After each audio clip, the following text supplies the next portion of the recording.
کبھی سوچا ہے کہ جس باپ نے ساری زندگی اللہ کی رضا کے لیے گزاری ہو، وہ جب اپنے ہی لخت جگر کی قربانی کا حکم سنے تو دل پر کیا گزرتی ہوگی؟ یہ آزمائش صرف ایک باپ کی نہیں تھی، یہ ایمان، محبت اور تسلیم و رضا کا سب سے بڑا امتحان تھا۔ اپنی جان دینا آسان ہوتا ہے، لیکن اپنے سامنے اپنے بچے کو مرتے دیکھنا اس سے بھی زیادہ مشکل کام ہے۔ اسی لیے تو بچے کو بچانے کے لیے ماں باپ آ جاتے ہیں اور کہتے ہیں ہمیں مارو، پھر بچے کو ہاتھ لگانا۔ تو معلوم ہوا کہ حضرت ابراہیم علیہ السلام کا آگ میں ڈالے جانے والا امتحان ایک درجہ پیچھے تھا، اور اولاد کو اپنے ہاتھوں ذبح کرنا اس سے بھی ایک درجہ آگے تھا۔ حضرت ابراہیم علیہ السلام اپنی بیوی اور بچے کو ملنے کے لیے ملک شام سے مکہ مکرمہ آئے۔ آپ علیہ السلام نے 8 ذو الحجہ کی رات کو خواب دیکھا کہ میں اپنے بیٹے کو اللہ کے نام پر ذبح کر رہا ہوں۔ آپ صبح اٹھے تو سوچنے لگے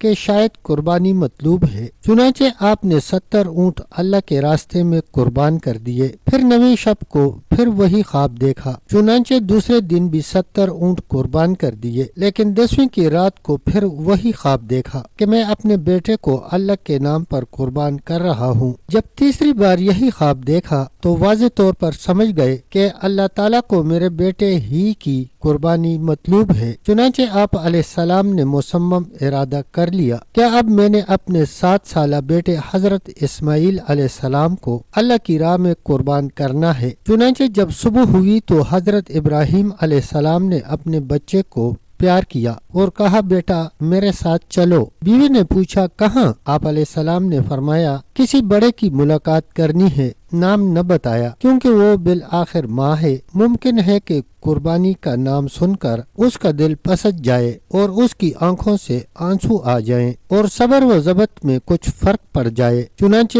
موٹی سی بات کر دی کہ کسی بڑے کی ملاقات کے لیے جانا ہے۔ بی بی ہاجرہ نے حضرت اسماعیل علیہ السلام کو نہلایا، سر پر تیل بھی لگایا اور کنگھی بھی کر دی، لیکن ان کو معلوم نہیں تھا کہ آج میرا بیٹا کسی آزمائش میں جا رہا ہے۔ البتہ روانہ ہوتے وقت ابراہیم علیہ السلام نے بیٹے کو کہہ دیا بیٹا ایک رسی اور چھری بھی لے لو۔ اس نے پوچھا ابا جان رسی اور چھری کس لیے لینی ہے؟ فرمایا بیٹا جب بڑے سے ملاقات ہوتی ہے تو پھر قربانیاں بھی دینی پڑتی ہیں۔ بیٹا سمجھا کہ شاید کسی جانور کو قربان کریں گے۔ یوں حضرت ابراہیم علیہ السلام اپنے لخت جگر کو قربان کرنے کے لیے گھر سے چل پڑے۔ جب وہ اپنے گھر سے چلے گئے تو پیچھے شیطان ملعون بی بی ہاجرہ کے پاس آیا اور کہنے لگا تجھے پتہ بھی ہے کہ آج تیرے بیٹے کے ساتھ کیا ہونے والا ہے؟ انہوں نے پوچھا کیا؟ وہ کہنے لگا تیرا خاوند تیرے بیٹے کو ذبح کر دے گا۔ انہوں نے کہا بوڑھے تیری عقل چلی گئی ہے،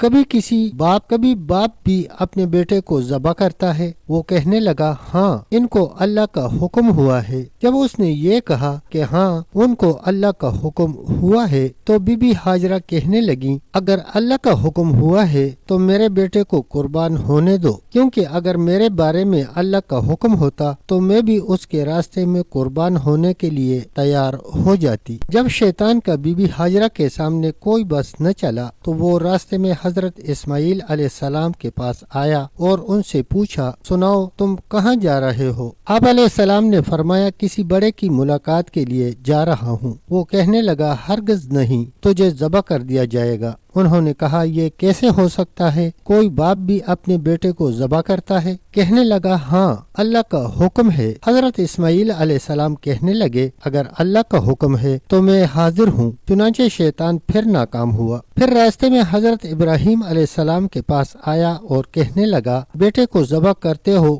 کبھی خواب کے پیچھے بھی کوئی اپنی اولاد کو ذبح کرتا ہے؟ دیکھیے قابیل نے حابیل کو قتل کیا تھا، لیکن آج تک اس کا نام رسوائے زمانہ مشہور ہے۔ اگر آپ بھی اپنے بیٹے کو ذبح کر دیں گے تو کہیں آپ کا نام بھی ایسے ہی برا نہ مشہور ہو جائے، لہٰذا ایسا کام ہرگز نہ کرنا۔ حضرت ابراہیم علیہ السلام نے فرمایا اے بدبخت، معلوم ہوتا ہے کہ تو شیطان ہے۔ قابیل نے تو اپنی نفسانی خواہش کی وجہ سے بندے کو مارا تھا اور میں تو رحمانی خواب کو پورا کرنے کے لیے اپنے بیٹے کو قربان کرنا چاہتا ہوں۔ میرے خواب کا اس کے عمل کے ساتھ کوئی تعلق اور واسطہ نہیں۔ قابل تو عورت کا وصل چاہتا تھا اور میں پاک پروردگار کا وصل چاہتا ہوں، لہٰذا میں آج اپنی بیٹی کی قربانی دے کے دکھاؤں گا۔ اس کے بعد جب حضرت ابراہیم علیہ السلام آگے بڑھے تو شیطان آ کر راستے میں کھڑا ہو گیا اور کہنے لگا میں نہیں جانے دیتا۔ اس وقت انہوں نے 7 کنکریاں اٹھا کر شیطان کو ماری اور اللہ تعالیٰ نے وہاں سے شیطان کو بھگا دیا۔ جہاں اسے حضرت ابراہیم علیہ السلام نے کنکریاں ماری اس جگہ کا نام جمرہ اولا پڑ گیا۔ پھر دوسری جگہ جا کر راستہ روکا اور حضرت ابراہیم علیہ السلام نے وہاں بھی اس کی رمی جمار کی۔ شیطان پھر بھاگ گیا، اس جگہ کا نام جمرہ وسطی پڑ گیا۔ پھر تیسری جگہ بھی اس کو کنکریاں لگیں اور اس جگہ کا نام جمرہ عقبہ پڑ گیا۔ جمرہ عقبہ سے آگے حضرت اسماعیل علیہ السلام نے حضرت ابراہیم علیہ السلام سے پوچھا، ابا جان آپ نے فرمایا کہ بڑے کے لیے جانا ہے، بتائیے کہ اس بڑے کی ملاقات کب ہوگی؟ اب حضرت ابراہیم علیہ السلام نے اپنے بیٹے کو ساری بات بتائی کہ اے میرے بیٹے، میں نے خواب دیکھا ہے کہ میں تمہیں ذبح کر رہا ہوں، بتا تیری کیا رائے ہے؟ بیٹا بھی جد الانبیاء کے گھر کا چشم و چراغ تھا اور بعد میں منصب رسالت پر فائز ہونے والا تھا، اس لیے کم سنی کے باوجود سر تسلیم خم کرتے ہوئے نہایت ہی ادب سے